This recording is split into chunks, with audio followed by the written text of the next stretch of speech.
पिता परमात्मा पूर्ण ब्रह्म सारी सृष्टि के रचनहार कबीर परमेश्वर जी की असीम रजा से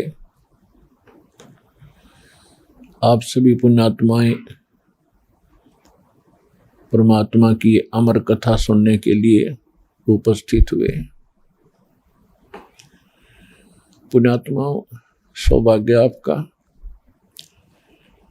आपको ऐसे समय में मनुष्य जीवन प्राप्त है जो समय बहुत ही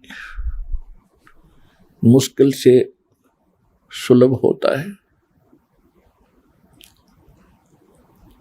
आप जी अभी अध्यात्म मार्ग से परिचित नहीं हैं।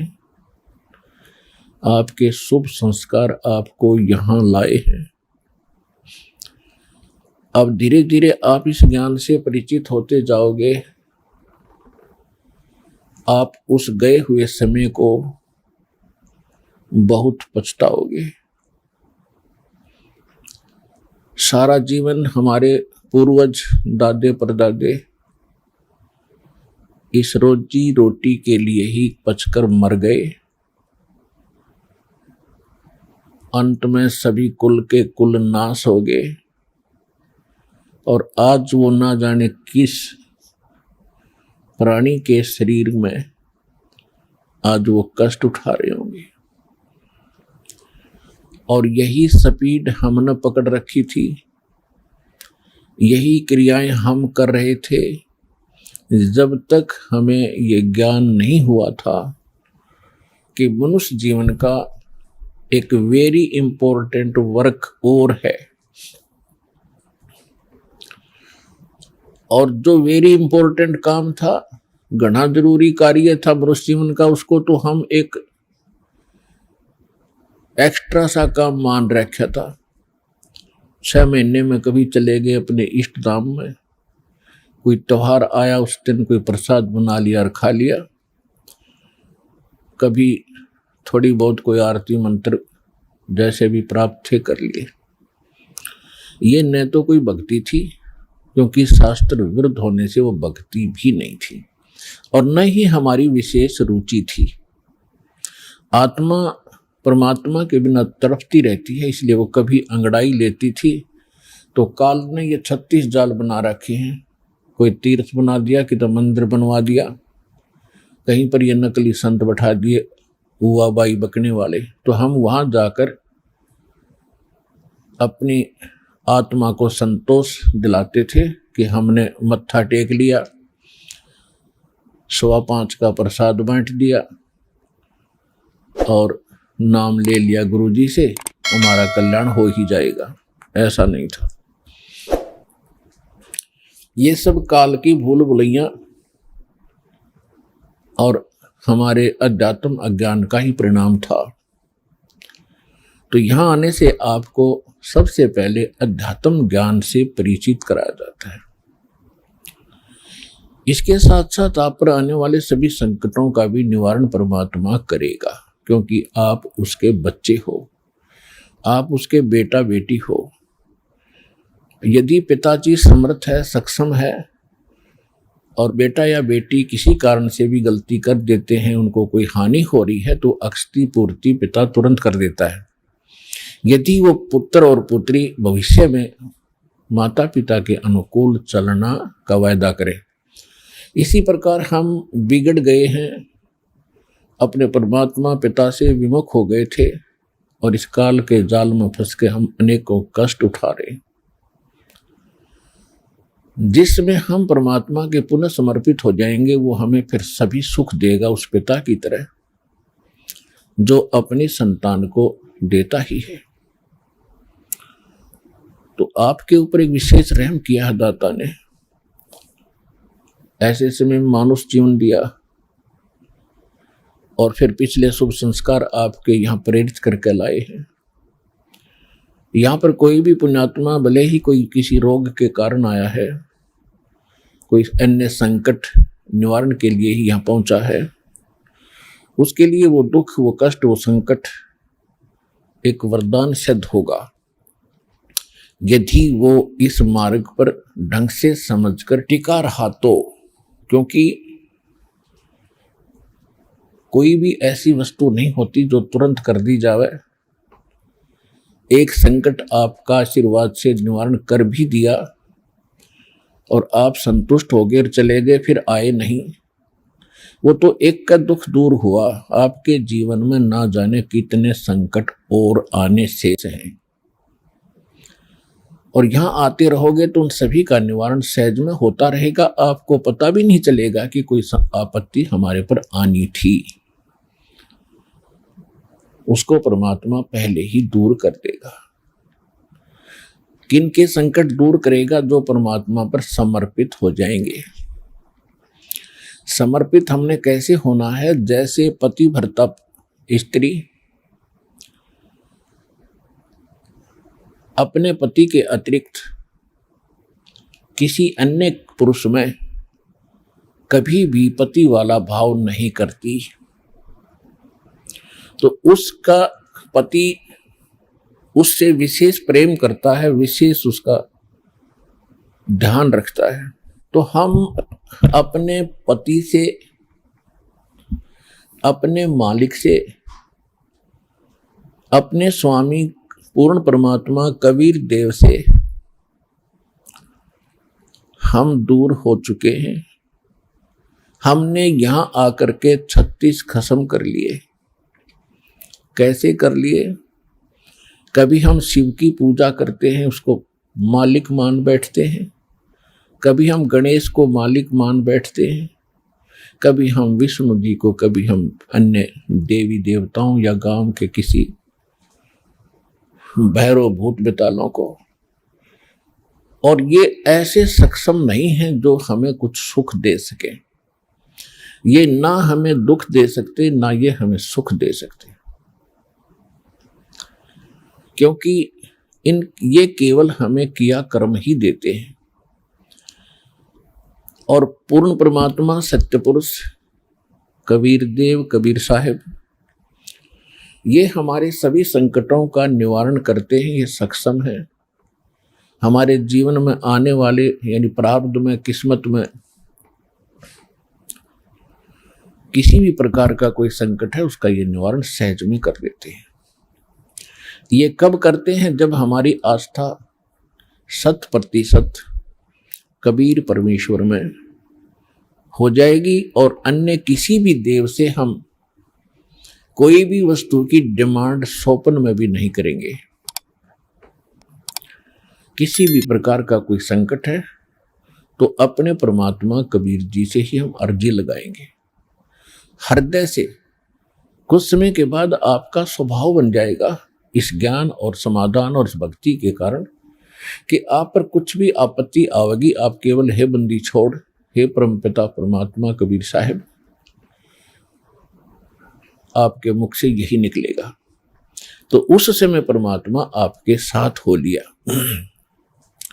फिर उस आत्मा के जीवन सफर में कोई भी संकट, सफर के अंदर कांटे होते हैं रास्ते में, तो हमारे जीवन सफर में कोई भी कर्म, पाप कर्म रूपी कांटा होगा, तो वो परमात्मा ऐसे बुहार देगा जैसे पति भरता जमी पर जो जो धर है पाँव, समर्थ झाड़ू देत है ना काटा लग जावे। उस समर्थ को भूल कर हम परमात्मा से दूर होकर संसारिक लोगों से, संसारिक इन अधिकारियों से और इस 3 लोक के भगवान देवों से, हम इनसे अपना संकट निवारण की इच्छा करते रहे। ये हमारी अध्यात्म ज्ञान की जो है कमी थी, त्रुटि थी। और जब हम परमात्मा से ही सब कुछ डिमांड करेंगे, इनके ऊपर समर्पित हो जाएंगे, तो परमात्मा कहते हैं जिस समय आप गर्भ के अंदर थे उस समय आपके साथ कौन था? ना माँ थी, ना पिता था, ना कोई अन्य सगा संबंधी था। अकेले आप और परमात्मा, बीच में कोई नहीं था। उस समय आप सीधी पुकार कर रहे थे, हे परमात्मा मुझे इस नरक से निकाल दे। माँ के गर्भ में बहुत पीड़ा होती है, उस पीड़ा को हम बाहर आने से भूल जाते हैं, क्योंकि त्रिगुण में माया, इन तीनों गुणों के प्रभाव से हम बहुत ज्यादा प्रभावित होकर के अचेत हो जाते हैं। वो पिछली सब शुद्ध बुद्ध समाप्त हो जाती है। और परमात्मा आप कितना साक्षी है कि अंदर माँ के पेट में आपको उसने पाला। माँ के गर्भ से बाहर आने से पहले आपकी कैसी व्यवस्था कर दी, वो कितना चिंता करता है आपकी। दांत नहीं थे तो माँ के स्तन में दूध भेज दिया, और उससे पहले एक टोपा दूध नहीं था माँ के स्तन में। जो परमात्मा इतना भविष्य की आपकी चिंता करता है, और बाहर आकर के आप स्वयं इतने इंटेलिजेंट बन गए, चतुर बन जाते हो, धनी बनने के लिए, अपनी सुरक्षा करने के लिए, अपने को सुखी बनाने के लिए लोगों को लूटते हो, रिश्वत लेते हो, चोरी करते हो, डाके मारते हो। आप भगवान के विधान को भूल गए, आपको याद नहीं है। जो परमात्मा आपकी इतनी केयर टेक करता है, इतनी देखभाल पहले से चिंतित है, तो अब कौन सा वो दूर है आपसे। आपको केवल प्रारब्ध तो मिलेगा ही मिलेगा जो आपकी किस्मत में लिखा है, उसको तो उसको भी मिलेगा जो भक्ति नहीं करते। लेकिन भक्ति करने का उद्देश्य मूल यही होता है, आत्म कल्याण हो, और इस जीवन में हमारा कोई पाप कर्म हो, कोई कष्ट आना हो, उसका भी निवारण हो। तो उसका निवारण तो एक ही से हो सकता है, उस परम पिता परमात्मा पूर्ण ब्रह्म से। अन्य भगवान, अन्य ये देव, वो संकट निवारण नहीं कर सकते। पाप के हमारे किस्मत में लिखे हुए कर्म को वो नहीं समाप्त कर सकते, वो भोगना ही पड़ता है। केवल कबीर देव, कबीर साहब, ये हमारे इन पाप का नाश कर सकता है, हमारे जीवन को सुखी कर सकता है। तो क्या बताते हैं, उस समर्थ की रीझ छुपाई, अब कुल कुटुंब से राता, गर्भ के अंदर बचन भरे थे, कहाँ गई वो बात। अब देखो परमात्मा फिर आकर हमें सचेत करते हैं, क्योंकि काल ने तो हमारे ऊपर पर्दा डाल दिया, बुद्धि पर पत्थर गेर दिए। माँ के गर्भ से बाहर आते ही हम सब कुछ भूल गए, नए सिरे से पढ़ाई जाती है। ये तेरा चाचा, ये तेरी चाची, ये तेरी माँ, ये तेरे पिता, मामा, ये बुआ, और कै ख ग ग, ये नए सिरे से पढ़ाई जाते हैं। हम इतने जो है अचेत हो जाते हैं, और परमात्मा फिर आकर हमें फिर नए सिरे से याद दिलाते हैं कि उस समर्थ की रीझ छुपाई। उस समर्थ ने आपके ऊपर प्रसन्न होकर के आपकी प्रार्थना सुनी। रीझ माने खुश होकर के आप पर जो रहम किया, वो रीझ आपके ऊपर प्रसन्न हुए। उस समर्थ की रीझ छुपाई, वो भूल गया तो उस मालिक के उस रहम को। अब कुल कुटुंब तय राता, अब भूल गया ये तेरा बेटा या कोठी या कार, ये मेरा, ऐसे वैसे सारा दिन इसी भूल भुलैया में जीवन नाश कर रहा है।